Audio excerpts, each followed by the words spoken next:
Lastly, I want to please ask that everyone who joins us tonight, please put in their name and the location where they are joining us from, as we look forward to what is a multi-continental, really beautiful meeting of the minds as well. So with that, I will begin tonight's event. I want to speak a little bit about whose stories we will hear, as you know that we're here for the online launch. Whose stories will we hear regards having tools to verbalize who we are and how we feel as an integral part of storytelling. At Whose Stories Will We Hear, we do not only share authentic African stories, we honor the voices within these stories. We believe that every story is worthy of being heard. In our attempt to understand and share African stories, we also recognize that our role is not limited to publishing these stories, but it also extends to prioritizing the narrative of the communities that have given us the privilege of collaborating with them. And with that, I welcome you to the launch of Whose Stories Will We Hear, and I hand over to the ever-brilliant, beautiful, talented Mpasi Pubi to speak a little bit more about this beautiful initiative.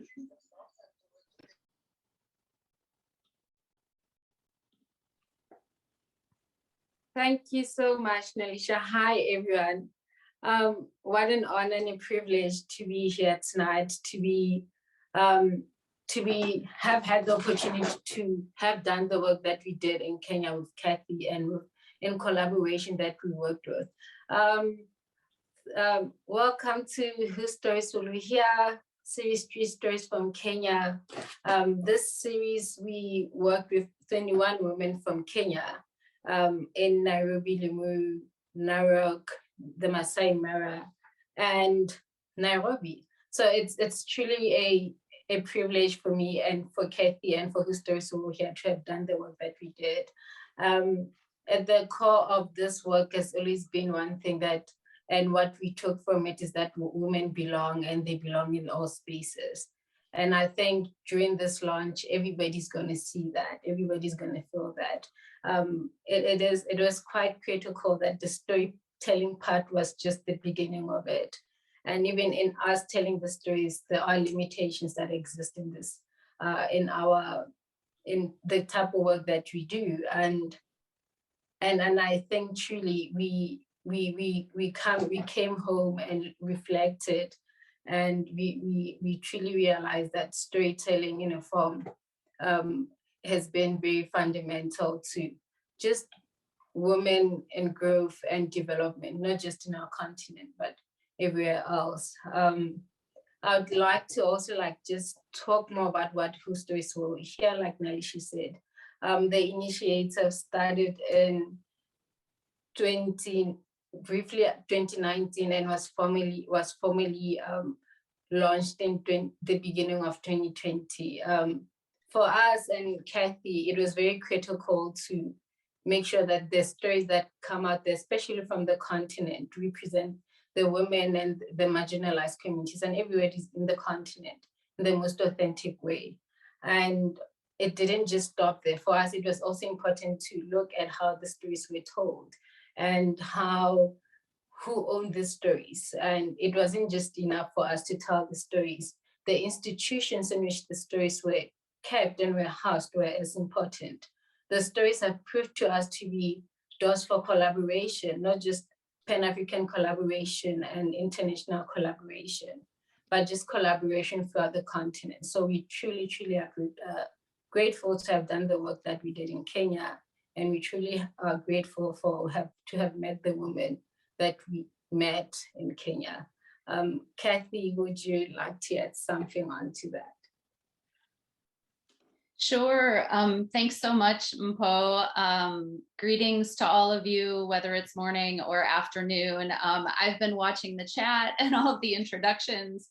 So I want to kind of go through and welcome everyone that's here. I see some of the women that are featured in our series. I see Julie, Maureen, and Winnie, who you'll be hearing from. I also see Lillian and DJ Queen.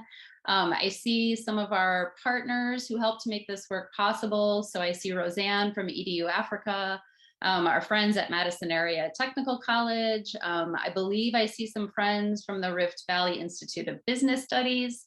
And then I see friends and colleagues from Kenya, from Senegal, from throughout the US. So Madison, Wisconsin, my home, Maryland, New York, DC. I think I see some friends from London. But for me today, I'm filled with so much honor and gratitude. As Mpo shared, it was an honor and a privilege to spend the time with the women that were featured in this series. After spending time with you, and in some cases your families, and in your communities and homes and places of work, I left Kenya a different woman, a better woman. This project, Whose Stories Will We Hear, this initiative that was born out of sisterhood and friendship, it connects to my intention in life, which is to try to do all I can to create a better world for the next 7 generations.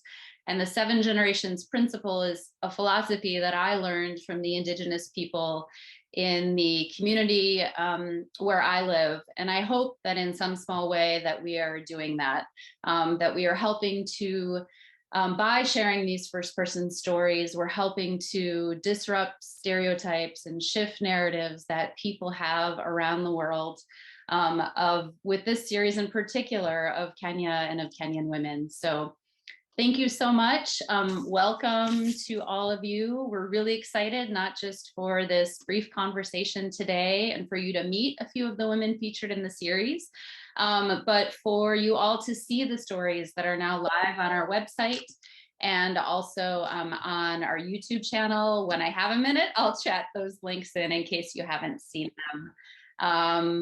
But that's it. Thank you again. I will turn it back to my sister, Mpo.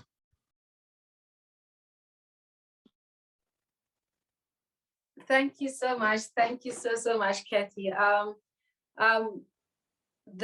think the next part of our launch is something that excites me truly. This is the part where we get to see the women featured in the videos, or in the series. These videos are truly a reminder that women belong, like I said, but also it's a reminder of that women who belong and own the spaces they're in. For me personally, these videos are truly a process where the environment changed the teacher, and the teacher inspired the learner, and me being the learner in this process and being very thankful to have done this work in the manner in which we did. So while Kathy is about to share her screen and just share the video with us, I truly want to say the women in these videos who are from the Masai Mara, Nakuru, Limuru, Nairobi, and Narok.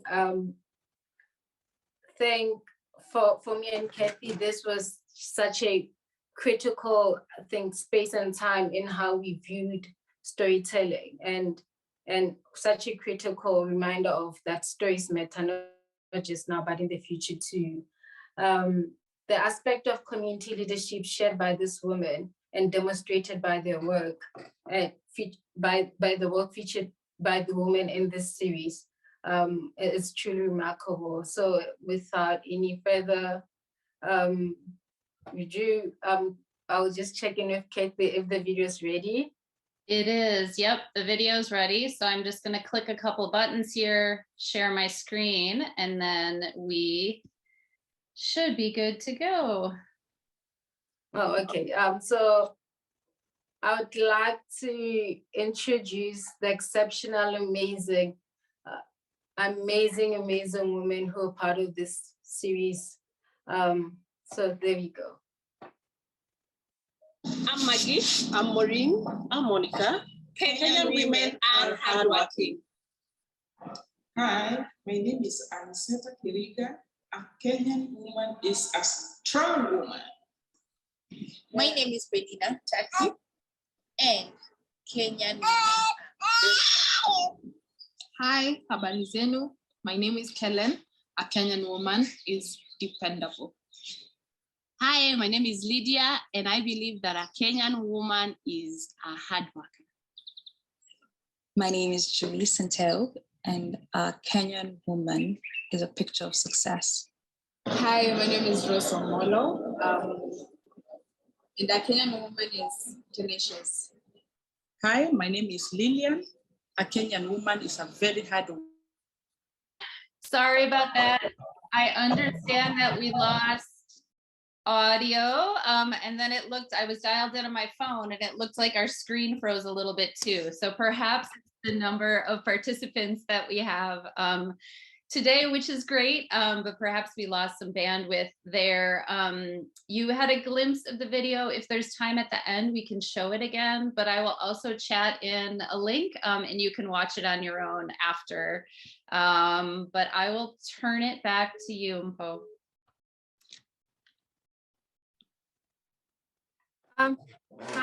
No, that's okay. If there is an opportunity, we'll definitely play the video at the end of the launch. I'd like to briefly, we played before the video. We had like technical problems, but this is just some of the women who we had the privilege of talking to and seeing and working with while we're in Kenya.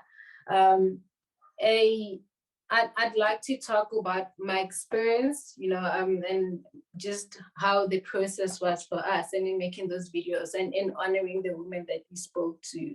I think a critical part of the storytelling was that storytelling doesn't exist in isolation. And in me saying that is that there was a profound taking and profound understanding when we left Kenya that through storytelling is accompanied by memory, by how we view ourselves, by our humanity. And it was important for us to tell the stories and give back the narratives, and not even give back, have the privilege of having the platform to give to certain communities for women to tell their stories in their own way, how they want to tell them, how they feel like they should be represented. It's very critical to us, and there's a poor understanding after leaving Kenya that by taking away people's narrative, you take away their humanity. With that said, I'd like to introduce 3 of the exceptional, amazing women who we got to spend time with in Kenya. Their work reminded me of the reason I started working myself. Their work reminded me that it truly doesn't matter who you are, where you come from, or what your past looks like. This woman, we accepted and invited us into their communities and homes. And by the time we left, we were definitely different women, just by being in their presence. To Winnie, Julie, and Maureen, who are with us today, and everybody else who's over here, and the other women who had joined us, the women in this series, a very word that came up during the series when everybody was just, trying to explain a Kenyan woman in one word was resilience, was hard work. And every time we left, they did it so gracefully. And there was a point where even myself, I said to Kathy, was like, I've never seen grace embodied like this. So I'm truly honored to have worked with this woman. So I'm gonna hand it to Maureen, who's part of the T21 women who do exceptional work. And she's about to tell us about that work. Hi, Maureen. Hi, and thank you very much for having me. So my name is Maureen. I am a member of our T21 family support organization that is based in Kenya. Our main focus is on advocacy around rights for those who are born and who are living with Down syndrome. So I'm an ardent supporter and an advocate just to ensure that these children are able to live to their full potential and they also access their rights. So at the organization, I I am keen on providing my technical support in terms of program management and also fundraising. But then again, also on the other side, I work for another organization that we are keen on ensuring that we have improved literacy levels among children.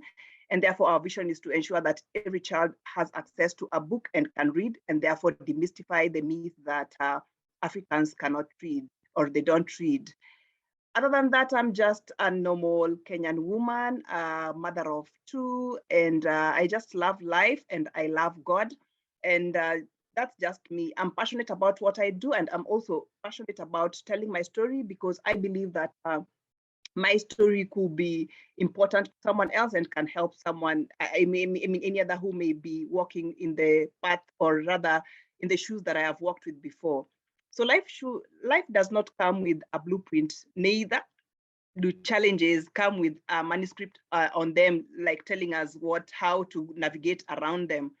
And therefore, I believe that nothing happens to us that is not common to man. And therefore, those who have experienced, who have gone through the experience ahead have now an opportunity to share their lessons learned and their growth, their growth areas to assist those who may in one way or the other find themselves, in different circumstances, both positive and also in a way that is not, that is much more negative.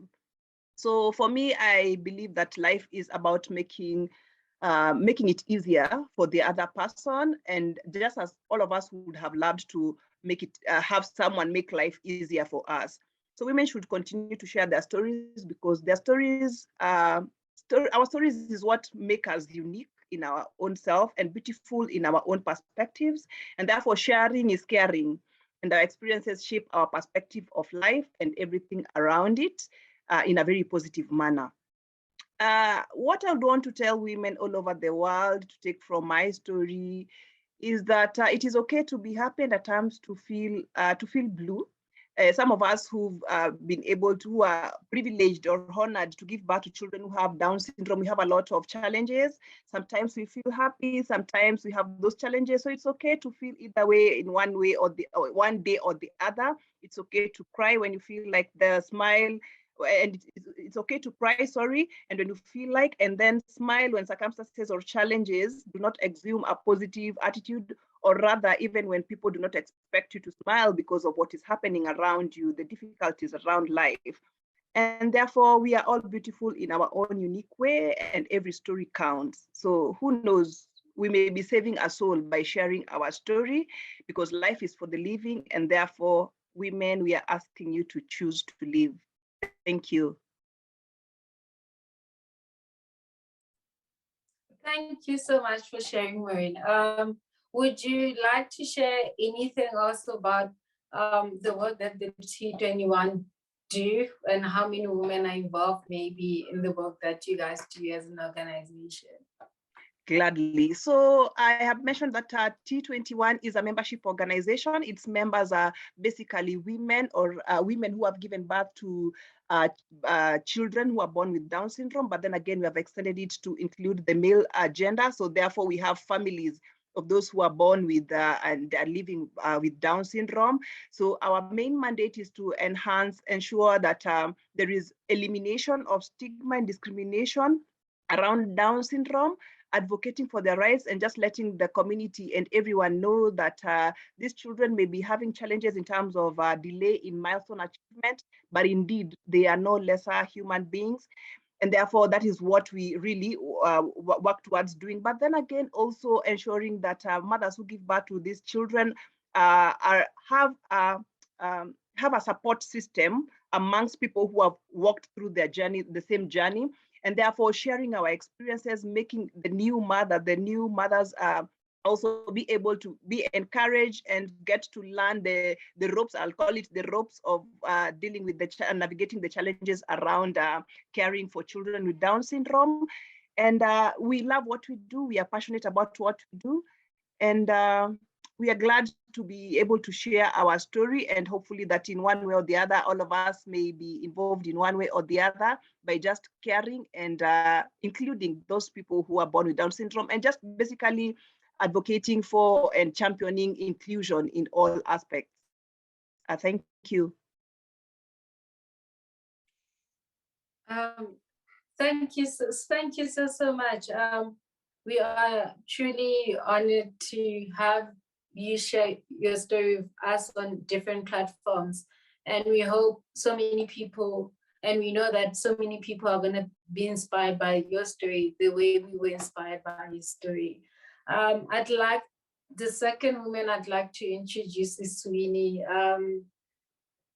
Winnie captured my soul. I like to say this a lot because she really does. The work that Winnie does speaks to the very core of one of the, I think, the most important things, especially when women reproductive, in the women reproductive sector and in reproductive health in general. Everybody, the amazing Winnie Obure. Hi, Winnie. Hi, Mpo and everyone else. Thank you for having me. I am very, very honored to be here today to speak about like myself and the work we do in a project that is, curated by women. This is amazing, I mean, you don't get such of this. And I think even to the partners who support this kind of work, I would just want to thank all of you for making this possible. So my name is Winnie Obure, and I work in Kiambio, which is an informal settlement in Nairobi, as well as in other informal settlements and in rural areas in Kenya. So my organization is called Teen Seed. It's teen for teenager and seed for planting, which is, two words that we brought together and just be able to define that teenagers are seeds of greatness, because it's a teenagehood where you're not an adult, you're not a child, and you're struggling with so many things. So we chose to call them seeds, and they're seeds of greatness. So I am the founder and director of this organization, which I founded when I was a teenager after having gone through sexual violence from a very close friend and many, many other ordeals. But I chose to start this organization because I felt like there was no one there for me at that particular time when I needed it. So this was going to be a safe space for other teens and other young women who needed just a support system, a safe space, who needed to just share and get guidance and stuff like that. So we do, in our work, we take two approaches. The first is to work with teenagers to be able to prevent them from getting into teenage pregnancy and sexual exploitation, violence, dropping out of school and child marriages. But we also work with young mothers who have already gone through some of these injustices and inequalities in their life, to say, hey, that's not lost. You might have gotten pregnant at 13 or been infected with HIV or dropped out of school or got married at this time, but you still have the power to push yourself to achieve the things you want to achieve in your life. So we work with them through like economic empowerment and taking them back to school and sharing, the power that they need to just reactivate themselves back on track. When Mufo and Kathy came over, I was like, oh my God, this is amazing, because I think most of the women like myself working at the community level are always preoccupied with the work, like you're constantly working. For instance, in our organization, we work around sexual reproductive health issues, women's freedom from violence and economic justice. But rarely do we just stop and say, hey, can we look back? Can we tell our story in the best way we know how, without a script, without going on the television and following, certain order of telling a story, but just having the space and platform to say, can I just hear your story or the work that you do? So that was very amazing. And it made me reflect more and just think more about the work we do and the need to keep telling these stories. For instance, I know a lot of women, amazing women, who are working at the community level with the very, very many challenges. including like internet or just being able to access a meeting point or something as basic as maybe transport or data bundles to plug into this meeting, this kind of meetings or online. And women like myself who are survivors of sexual violence, but continue to experience this kind of things every day, so it's very important, I think, for me, for women, irrespective of the spaces they are in or irrespective or the kind of work they do, to make it as a routine to share their stories, because everyone is a seed. Everything you have gone through is very powerful for you to support other women and girls so they don't have to reinvent it or to go through the same experiences to learn. So we can keep telling these stories. We can keep sharing with the whole world and whoever cares that, what, women are powerful. Women are doing amazing work in the world to change the whole world. Sometimes it's not seen because it's not defined as productive work. It's more like reproductive work, like child care and unpaid care work and all these things. But we are the glue that puts the world together, and these stories have to go out there. Thank you.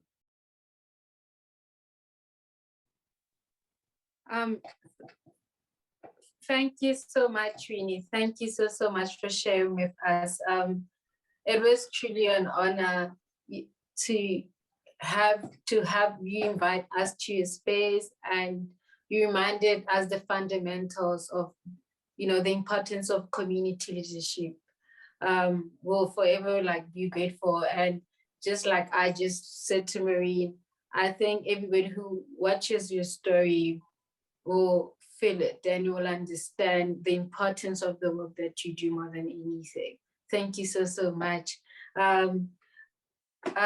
This is the last woman that we have who's part of the series to share with us, Julie Dadawangu. Julie is my sister. Julie reminds us that everything is tied together. The essence of life itself goes back to nature, and the preservation thereof makes us preserve ourselves too. This is Julie's work, truly, and her journey is a constant reminder that you don't have to have it all together at the same time. He symbolizes nature. He speaks of kindness. He speaks of giving. I don't want to take away from Julie. So the amazing Julie Santal. Hi, Julie. Hi, sister friend. Hi, Mpo. Hi, Kathy. Hi, Kellen. Hi, Rosen. Hi, Rosebell Grace. One, I hope you can hear me.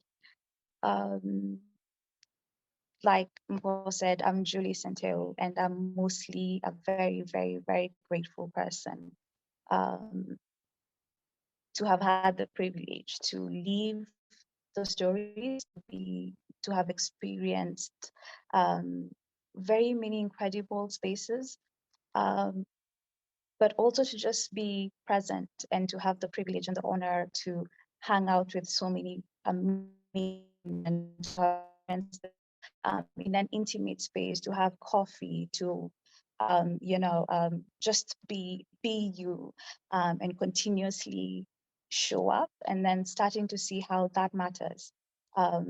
My background is in science and engineering, and when I picked what I wanted to study, the reasoning was very simple.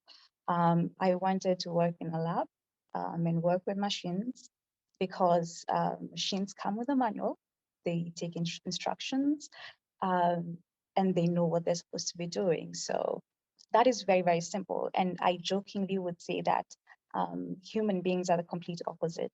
They never come with a manual, they rarely know what they want, and they don't take instructions. So in a very almost naive way, I decided to study chemistry and math, which put together is chemical engineering. And that was it. It was now maybe 17 years ago. Earlier this year, I got an email from somebody explaining what Whose Stories Will You Hear is about.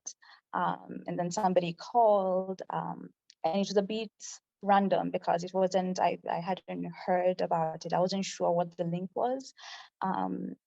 But, a quick check, and I was like, okay, cool, I'll do it. Just, let me know what you really need, because there's so many things that happen.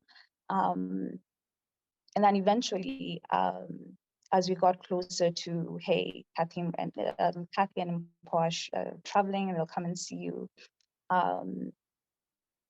Showed up, they got to the house, which was amazing, because I'd asked if, would they come to where we are? And in my mind, it was 45 minutes, somebody will come, sit somewhere, say something, and leave. It so happened that they walked in and we ended up spending the whole day together. Now, the parts of the story that I think are really, really, really critical for all of us, and why it's important that we show up consistently in the spaces that we're in who we are as sisters, as friends, as daughters, as mothers, as pastors, as all of the things that we are. That is the change. And listening to the amazing stories, I think sometimes we are not aware that what we look back and consider as amazing, world-changing moments and things are also individuals. There's somebody who was there, there's something that happened, and it's hard to see it when you're living it. I'm a bit terrified, maybe terrified is not the best word, but really humbled, because the more I hear the stories and just having a glimpse of the background, I'm very privileged to just sit here. So Paul walks in, somewhere asked them, so you're interviewing other people, how did you get my name? And they got a friend of mine showed up in my house end of 2020 on a Saturday. And she was then studying her master's. She's a close friend of mine. And as part of her studies, her meditation, her wanting to do her best to apply what they were learning, she was like, I need you to get out of bed and write this story. And so I kind of rolled my eyes and wrote a story. Fast forward, when Kathy walked in, they had printed that magazine on paper, because in the mini circles that we're in, they had gotten a copy of that particular edition of that paper, which happens to focus on the Mara ecosystem, so conservation efforts, gender issues, and all of the things that are part of an ecosystem. I did not know that part. So I asked Catherine for, so you saw my picture somewhere, how did you get my contact information? And so they mentioned Roseanne, who's on this call. I was in high school. We were in the same high school. Roseanne was ahead of me. But Roseanne's younger sister, who's Kellen, who's one of the 21 women, was one of my closest friends, and we were also in school. Roseanne left just as Kellen was coming, getting into school, and we were very, very good friends. So Roseanne had my contact information. So just seeing the links, seeing how what somebody I knew 20 years ago, and we have not hung out as often as we should because life happens, but it matters. It matters that who we are, those things that we do, who we interact with. There's a full circle moment, and even when we're not seeing the impact, it is literally changing many things. So again, back to the main story. Kathy and Roseville and Grace and Phoebe and the 6 amazing women, DJ Queen, Penina, who's, again, they're all part of the series of 6 women, are all featured in that magazine. I was with some of them today in an earlier meeting, talking, chatting, working. But then just taking a moment and breathing in and saying, hey, it matters. It matters that we're not perfect on the outside, that we just don't share their words and what society considers as those, you have achieved something, but it matters that who we are comes across, that we say, hey, today is a bit harder. There's too many meetings. We are incredibly strong and resilient and smart and all of that, but we also don't have to keep testing it and proving it. And yes, we can keep pushing the boundaries. I had somebody say in a different space that we celebrate women and women are supposed to break the glass ceiling. But there are rooms, and I believe this is one of them, where we almost don't even know what glass ceilings are, because just by who we are, and this individual people just wanting to make a difference, being passionate, being willing to share their experiences, their individual experiences, and use that to build and help and reach out to others. Those things matter.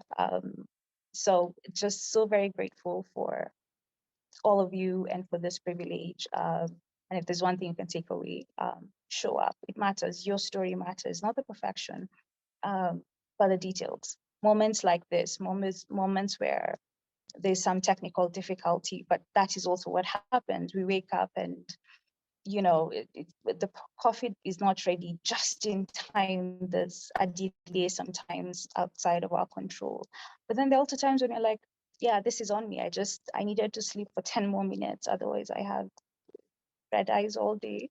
And that's okay. So thank you, Mpo, for being my sister friend. Thank you, Kathy. Thank you, Kellen. Thank you, Roseanne. Thank you, Rosebell. Thank you, Grace. Thank you to each and every one of you. And if I could maybe propose something, it would be nice to meet you, all of you, face to face, and just say thank you for being willing to be vulnerable. And thank you for those who support and who are here. And sometimes they're behind the camera, but that also matters, because we can't do all of it at the same time by ourselves. So thank you, Kathy. Back to you, Mpo.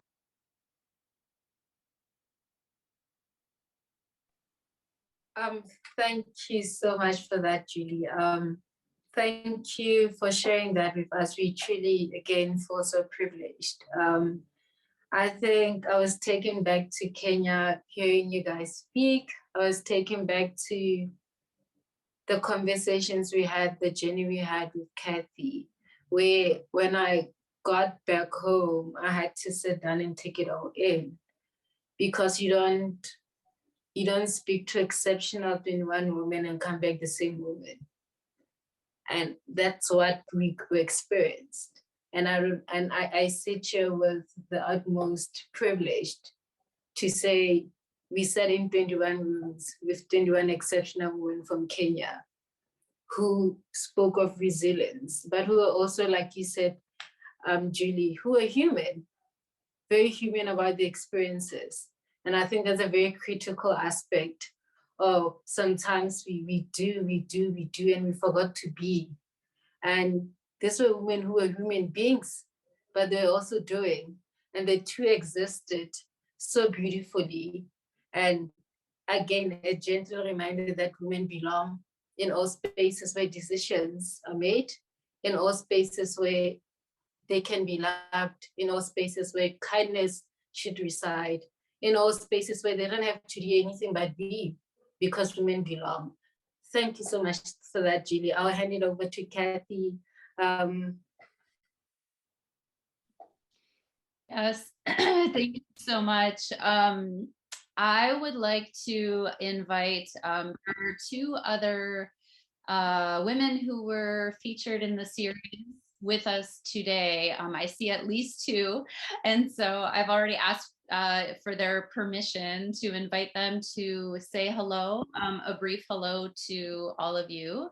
So first I'll turn it over to DJ Queen, if you'd like to say hello and just introduce yourself and maybe say a couple of words to the group here this morning, or this afternoon, this evening, wherever you are. Thank you, Kathy. My name is DJ Queen, or Judith Pololet. I'm from Nairobi, Kenya, specifically Kajiado County. and I'm 22 years old. I'm a student at ICS College Nairobi, taking a degree in IT. And I'm also a DJ. Apart from being a student, I'm also a DJ. Been DJing for 4 years now, and the journey hasn't been easy, especially me. I'm from the Maasai community, and Maasai are still they're still down. Yeah, I can say so. Especially in terms of career, like being a DJ. You know, we are still eradicating FGM, and if we are eradicating FGM right now, how about DJing? DJing is a male-dominated field, and it's so rare finding a woman having doing a DJing. And me being the first Maasai female DJ, I can tell that it hasn't been easy. It has took me time to make my parents understand, make my community understand my career better. And what I can tell my fellow women or the young girls in our country, in our community, in the whole globe, that always keep pushing, keep. If I told you have a career, maybe me as a DJ, like don't ever give up. Just keep pushing your career, keep believing in yourself. And first of all, I can say I'm so honored being here. I have really learned much in this Zoom meeting. It's my pleasure meeting you all, and I have learned so from the stories people are narrating to us. I'm inspired for real, and I have learned much about my fellow women and their stories and what they're going on, how their life is doing or what's going on in their lives. And I can just tell you all that just keep believing in yourself, keep being focused, keep believing in yourself. You know, better days are ahead. And guys, I'm so grateful for everything. Me was just saying hi to you all. Yeah, I'm so inspired with their stories. So thank you. Back to you, Kathy. Thank you, DJ Queen. Judith, it was so nice to have you say hello and share a little bit with all of us today. Lillian Kahiro, I'm not sure if you can hear me, see me. Oh, good. I see you nodding your head. Would you like to say hello to everyone today?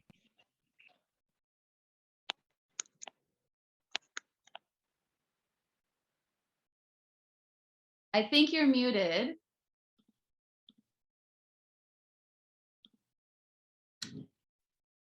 Hello, hello. Can you hear me now, Kathy? Yes, yes, we can. Thank you. Okay, hello. My name is Lillian. I'm so excited to be here this evening. It is evening here in Kenya. I'm so excited. I'm learning more and more from women in this Zoom meeting, and I'm so much grateful to you for giving us an opportunity to be heard. You know, I'm so grateful. So I'm based in a small town in Gilgil. Gilgil is a semi-arid place, and I work with women. And we do handiwork. Whatever that you're doing here in Gilgil is uplifting women through handiwork. We are doing bags, we are doing jewelry, we are doing dog collars, we are doing belts and sandals. And it has not been easy, because when we started with a small group of women in 2007, and it was in 2008 at the end, because in 2007 there was a post-election violence in Kenya after elections. And so many women had lost a lot. They had lost their family members, had lost their property, and they came to Gilgil. This is a small town, but it has got a lot of army camps. I think we have around 5 or 6 army camps here. So it was easy. It was easy for them to come and camp here with their children. Those that had their little children, some didn't know where their other children were. Some had lost their husbands. So when they came here, they settled here with their children, and their children started to suffer, to go to the streets, to borrow, to go to, women got engaged in so much because we have the army camps around here. And we got together as women and we decided to start something to help these women put food on their table. And from that day when we started, so many people came in. We got assistance from other people who gave them food, gave them a place to stay, supported them. And we started doing some handiwork, which has grown to be a big women's group that is doing bags for huge designers in the UK, in the US, everywhere in the world. We are doing so much, and these women are happy women. So I'm so grateful to be found here, and it's good that our stories are heard. Our stories are heard, and when we sit together and share with the women who come and join us in our group, the sharing and hearing of what other people are going through is very important. So speaking out is very, very important, and saying what you're going through is very important. Sharing is really helpful. It has really helped our women. Through sharing, they have been able to know that they are not the only ones who are going through what they are going through. And I'm really grateful that our stories would be heard all over the world. We are so much pressing on. We want to be great in the future.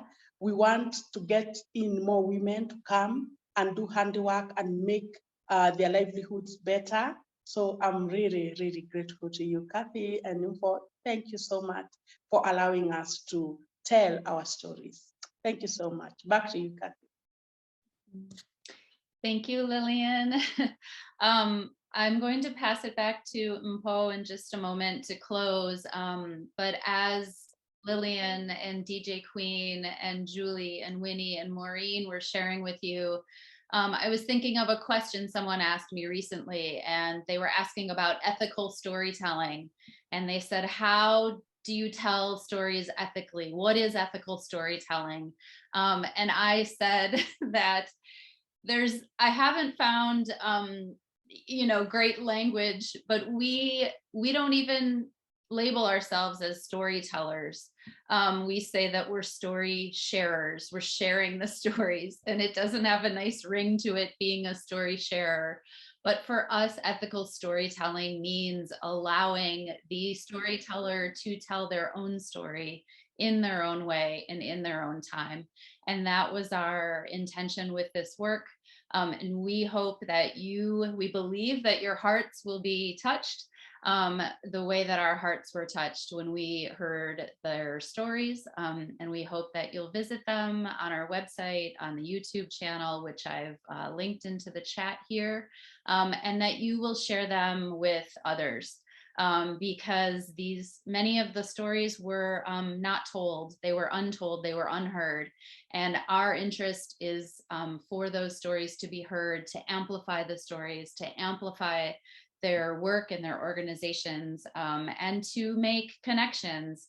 One of our additional goals is to connect the Kenyan women who are here today and who aren't here today, so that they may continue to support one another. So with that, I'll say one last thank you, and I'll pass it back to Mpo.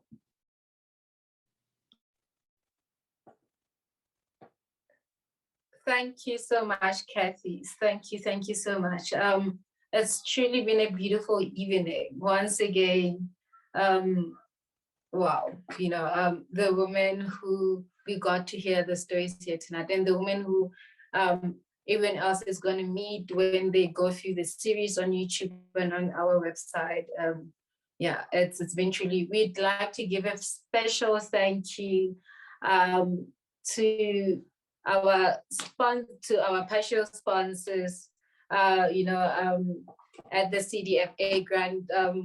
We would like to give special thank you to the women who, when we came to the communities and they took us in as sisters. We'd like to thank everybody else who came here today to celebrate this amazing women with us. We hope this project shifts lenses in how we tell stories, especially African stories. We hope that we live here understanding that stories do not exist in isolation, but they carry who we are as people too.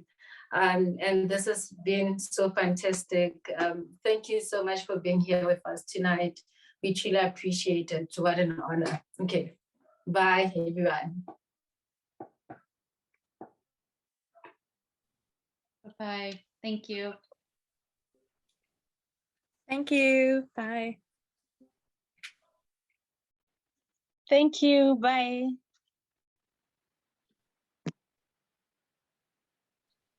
Bye-bye. Asante sana, huh?